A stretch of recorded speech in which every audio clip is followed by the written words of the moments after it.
Hello everyone and welcome to CyberEgic. We have got CSSP certification exam preparation course and this is our introduction module 2. If you have gone through the introduction part 1 where we have covered about eligibility criteria for this exam, right approach for this exam and some details about the certification exam, then it is very helpful to understand this introduction part 2 as well. But for those who are watching this video for the first time, I'll give a brief introduction. Certified Information System Security Professional is an information security related certification, and here we have the IST square has defined 8 domains, the various topics or the knowledge areas based on which the competence of the candidates is tested. And out of those 8 domains, you should have at least worked in 2 domains of information security, and you should have worked for at least 5 years. This is the eligibility criteria. But even if you have not worked, even if you don't have the work experience, then there is an option that you can go for associate designation. Like you can clear the exam, and when you have the work experience, then you will be granted the certification. So let me tell you about the presenter, Akhilesh. He's a CSSP certified professional, an ISO 27001 auditor, a PCI DSS implementer, and he has around 6 years of experience in information security. And I'm Anupama. I am also a CSSP certified professional. And now we have, in this introduction, we have covered the 8 domains as defined by IC square. These domains are to be considered as knowledge areas or the topics which are tested in the exam.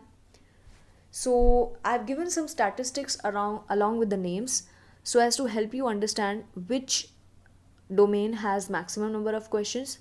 So security and risk management and security operations both have higher percentage. So as compared to other domains, these domains will have more questions.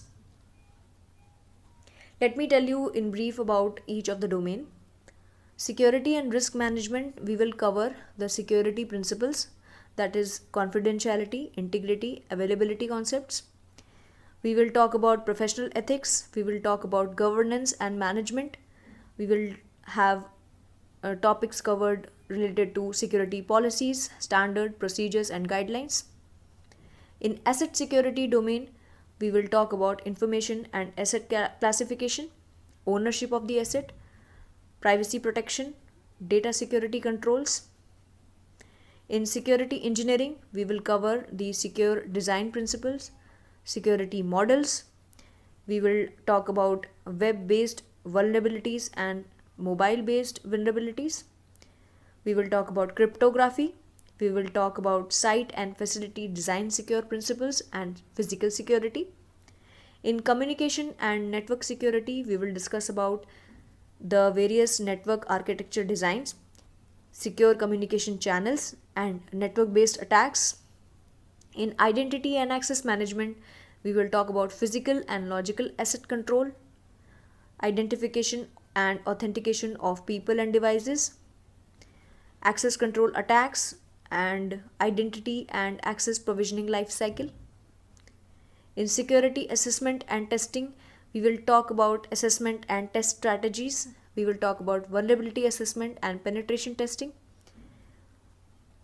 In security operations, there are a lot of topics like log management and monitoring activities, provisioning of resources, incident management, patch and vulnerability management, change management processes, disaster recovery process and plans, business continuity planning and exercises, physical security.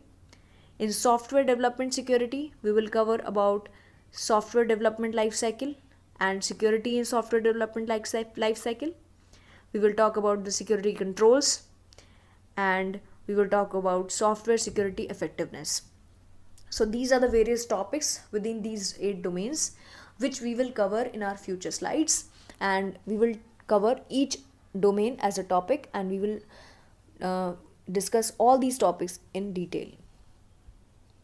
Now, taking this exam, The length of the exam, we can say like up to 6 hours it takes to complete the exam. There are around 250 questions, and there are multiple choice questions and innovative questions. Innovative questions means the questions like match the following, or scenario based questions, like you have a scenario defined and there are two or three questions around that scenario. Passing grade is around 700. The exam is of 1000 points. You need around 700, at least 700 to pass the exam. And testing center for this exam is Pearson VUE Testing Center. So you have to register for this exam on Pearson VUE site and pay the exam fee there, and then your exam will be scheduled and you have to go to the venue of testing center Pearson VUE and give the exam. So this is the process. So guys, let's begin and let's talk and cover each domain in detail. I would request you to like and share this video, and also go through the introduction part 1. Please provide your valuable comments and do subscribe to us, so as you can get to know about your doubts and we can connect well. Thank you everyone.